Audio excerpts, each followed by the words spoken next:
अल्लाह अकबर।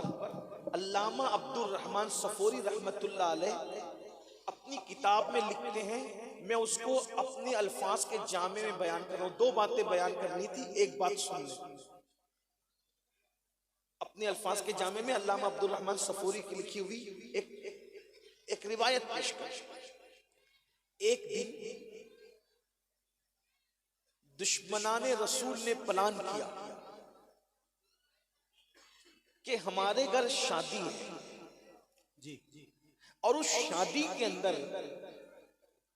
हम रसूलुल्लाह की शहजादी को बुलाते हैं, और हमने सुना है उसके पास एक ही लिबास है और एक ही चादर है, और उस चादर के अंदर 72 पेवन लगे हुए हैं। जब फातिमा 72 पेवन वाली चादर ओढ़ करके आएगी तो हम उसकी बड़ी बेइज्जती करेंगे, उसका मजाक उड़ाएंगे। नतीजा ये होगा कि मोहम्मद के दिल को तकलीफ पहुंचेगी। रूही फिदा सल्लल्लाहु अलैहि वसल्लम, ये प्लान तय हुआ दुश्मनान इस्लाम की तरफ से, और फिर वो लोग अल्लाह के रसूल के पास आते हैं और आने के बाद कहते हैं कि हम ये चाहते हैं कि हजारा इख्तिलाफ है, दुश्मनियां हैं, मामलात हैं, लेकिन हमारे घर शादी है, आप अपनी शहजादी फातिमा ज़हरा को हमारे घर की शादी में भेजें। ऐसी हमारे घर की औरतों की ये गुजारिश है, अगर आपकी बेटी हमारे घर की शादी में आ जाती है तो हमारे दिल खुश हो जाएंगे। हुजूर की आदत करीमा थी, दोस्त हो या दुश्मन, मेरे नबी ने कभी किसी का दिल नहीं तोड़ा, किसी के दिल को तकलीफ नहीं पहुंचाई।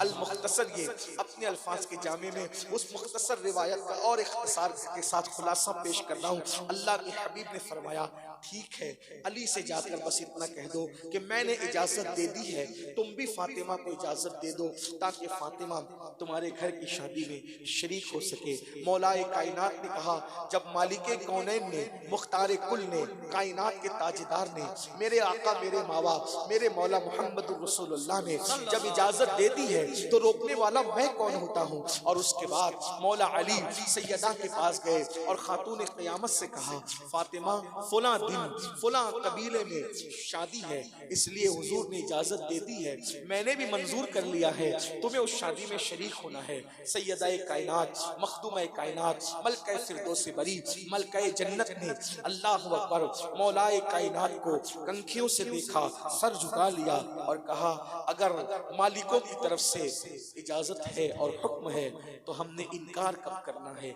लेकिन अपनी बहनों की तवज्जो, अगर कोई दूसरी औरत होती, कोई दूसरी खातून होती तो क्या कहती, घर में तो कपड़े नहीं है जनाब, आप तो मंजूर कराए हैं, और खुदा जाने क्या क्या कहती। लेकिन वो साबिर की, साबिर रसूल की साबिरा शहजादी थी। अल्लाह अकबर, कायनात की मलका, मलका कौनैन, मलका फिरदौस बरी, तैयबा, ताहिरा, आबिदा, साहिदा, राकिया, साजिदा, नकिया, तकिया, ज़किया, उम्मे अबीहा, आलिमा, गैर मुअल्लिमा, उम्मुल हसनैन, मलका फिरदौस बरी, खातून जन्नत, खातून क़यामत, सैयदा फातिमा ज़हरा ने कुछ नहीं कहा, इसलिए कि मेरे आका ने अपनी शहजादी की ऐसी तरबियत की थी कि सब्र शुक्र का अजीम मुजस्समा थी सैयदा कायनात। बल्कि अम्मा जान सैयदा आयशा सिद्दीका फरमाती हैं, किरदार में, सूरत में, सीरत में, बोलने में, उठने में, बैठने में अगर हूबहू मैंने किसी को मोहम्मद रसूलुल्लाह की तरह देखा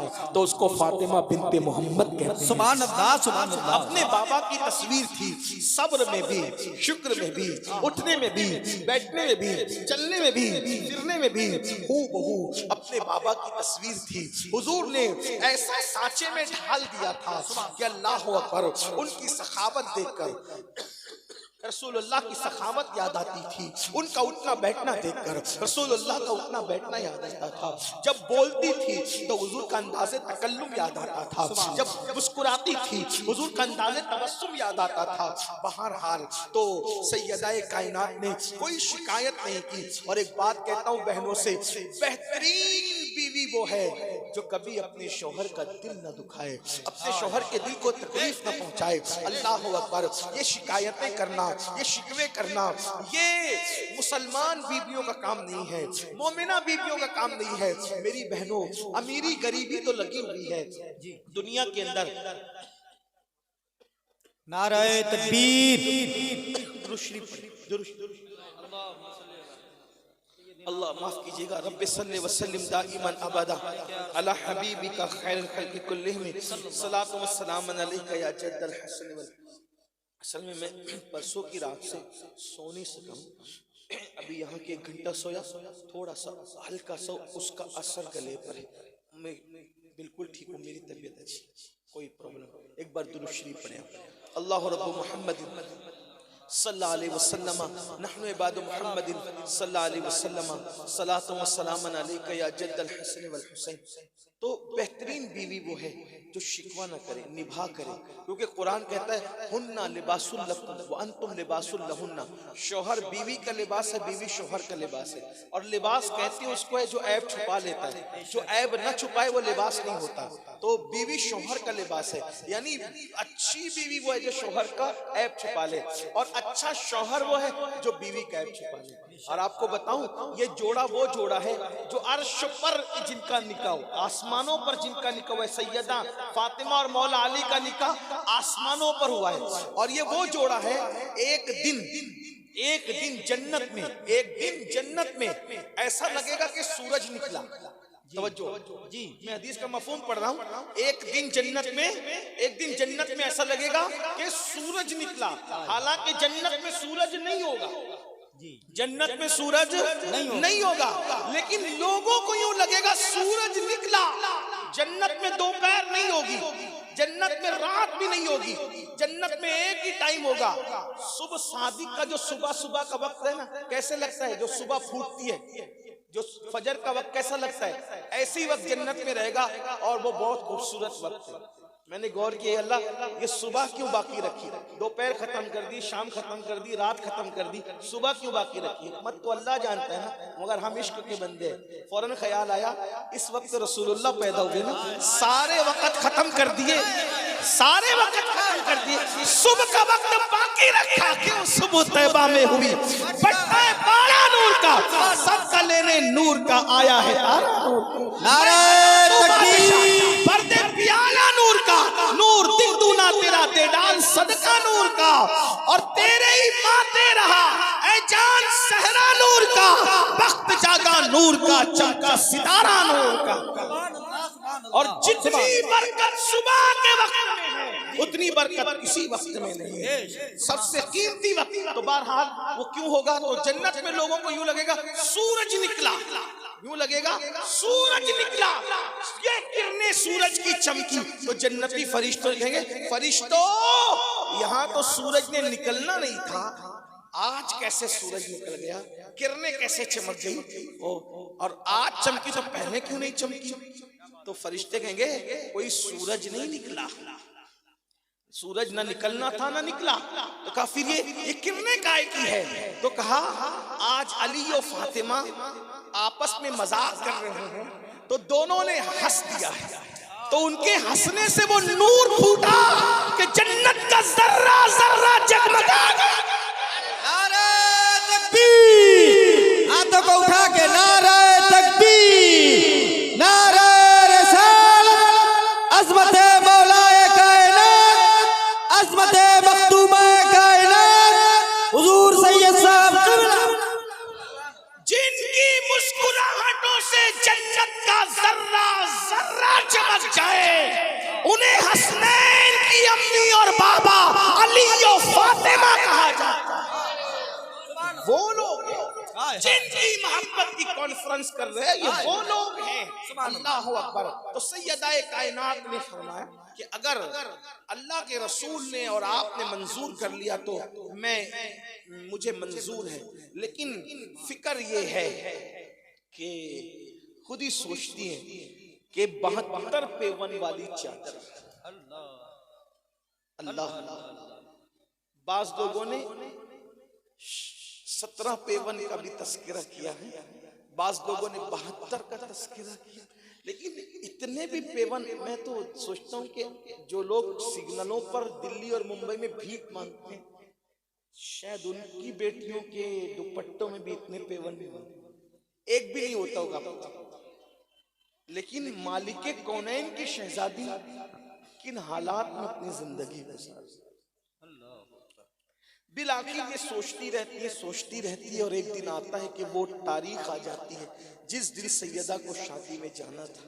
वही चादर पेवंदों वाली बदन पे डाला और डाल करके जब पहुंची है महफिल में तो दुश्मनाने रसूल की औरतें चारों तरफ से कहती है, बीबी आप आ गई। आपने फरमाया आ गई। वो कहा ये जो चादर आप ऊपर से ओढ़ी है जरा हमें अपना लिबास तो दिखाए ना। सैयदा ने जैसे ही लिबास से चादर हटाया तो बहुत सारी औरतें उसके हुस्न और जमाल को देखकर बेहोश होकर जमीन पे गिर पड़ी। हालांकि आपने कोई लिबास नहीं पहना था अलग से, उसी लिबास को कुदरत ने इतना हुस्न दे दिया था, उनकी नजर में यूं जमा दिया था कि अल्लाह अकबर, वो लिबास की ताब न ला सकी। और दूसरी रिवायत जो अल्लामा अब्दुल रहमान सफूरी लिखते वो ये है कि जब सैयदा के शादी में जाने का वक्त आया तो कोई आने वाला, अल्लाह अकबर, आने वाला वक्त सैयदा को बेचैन और बेकरार करता है। ऐसे में सैयदा ने सोचा यही फटा पुराना पेवन वाला लिबास पहन कर जाऊंगी तो वो लोग मजाक उड़ाएगी। तो सोचा बाबा से मांगू तो बाबा दुखी होंगे, अली से मांगू तो अली दुखी होंगे। मुसल्ला बिछा दिया, 2 रकात नमाज पढ़ी, सर को सजदे में रखा और अर्ज की मौला तू ही लाज रखने वाला है। तेरे नबी ने मंजूर किया दावत को, तेरे अली ने मंजूर किया दावत को, मैंने तो जरूर जाना है लेकिन मौला मेरी लाश तेरे हाथ है। अभी सर सजदे ही में था, दरवाजे पे दस्तक हुई, सर उठा के पूछा कौन? आपके बाबा का खादिम तोहफा लेकर आया। सुभान अल्लाह। जैसे ही रोशनदान से तोहफा वसूल किया तो देखा इतना खूबसूरत लिबास और वो पहना है और पहन करके गई और फिर वही पर रिवायत फिरा। दोनों रिवायतें मौजूद हैं, मैंने दोनों का तस्करा कर दिया। और लिबास देख करके वो तो सब गिरती पड़ती रही कि लाई कहाँ से, लाई कहाँ से, लाई कहाँ से। आखिरकार जब आप वापस लौट गई तो उनके शौहरों ने कहा कि तुमने तो फातिमा का बड़ा मजाक उड़ाने की बात की थी, बेहोश कैसे हो गई सब? तो कहा लिबास ऐसा पहन कर आई थी, ऐसा लिबास हमने कहीं नहीं, ना वो यमनी था, ना शामी था, ना मक्की था, ना मदनी था, वो अजीब ही लिबास था। इधर हुजूर घर आए, क्या हुआ फातिमा? हुजूर वो तो बेहोश हो गई। कहा ये लिबास कहाँ से मिला? अस्की अल्लाह जाने, उसका रसूल जाने। आने वाला तो बस इतना कह गया कि मैं तुम्हारे बाबा का खादिम हूँ। पता है वो खादिम कौन था? बाबा जाने, बाबा का रब जाने, हमें नहीं पता। तो कहा वो जिब्रील थे। सुभान अल्लाह। वो जन्नत का लिबास तुम्हारे लेकर के आए थे। जब दुश्मनान इस्लाम की एक टोली आई और पूछा फातिमा ये लिबास कहाँ से आया था? तो आपने अर्ज किया वो तो बाबा का खादिम लाया। बाबा का खादिम कौन था? वो जिब्रील था। तो कहा जिसकी शहजादी जमीन के ऊपर जन्नत का लिबास पहन ले फिर वो मजहब झूठा कैसे हो सकता है? उस दिन कई यहूदिया खवातीन को ईमान की दौलत नसीब हुई। सुभान अल्लाह, सुभान अल्लाह। अल्लामा अब्दुल रहमान ने कहां तक इंसाफ किया, कहां तक उनकी तहकीक है, ये तो वो जाने। मैंने बहसियत नाकिल के बयान किया, लेकिन घर का हाल देखो, उन हालात में जिंदगी देखो। और यहाँ थोड़ी थोड़ी सी गुर्बत पर कोई आबरू का सौदा कर रहा है, कोई इज्जत का सौदा कर रहा है, कोई ईमान का सौदा कर रहा है, कोई अकीदे का सौदा कर रहा है। आखिरी बात,